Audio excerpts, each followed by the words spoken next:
رب سب کو دیتا ہے، وہ کسی کو انکار نہیں کرتا،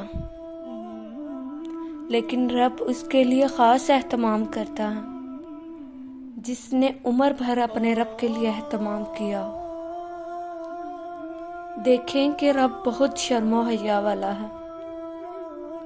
جس بندے نے ساری عمر کسی کی مدد کرنے سے انکار نہیں کیا، رب اسے کیسے انکار کرے گا؟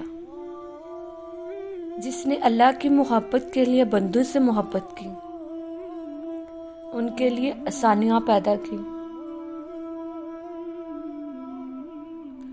رب اس بندے کے کھلے ہوئے ہاتھوں کو اپنی محبت سے بھر دے گا، اپنی محبت سے بھر دے گا جو شاکرین میں سے ہو۔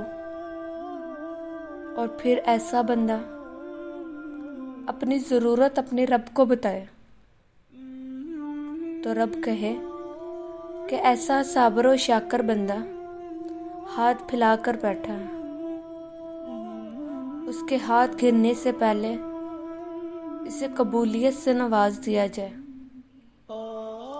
یاد رکھیں کہ دعا ایک عبادت ہے، دعا ایک عبادت ہے اور اس کا وضو ہماری بندگی ہے۔ اپنی بندگی میں کمال کو پہنچے اور دعاؤں کی قبولیت کے معجزات دیکھ، اور دعاؤں کی قبولیت کے معجزات دیکھ۔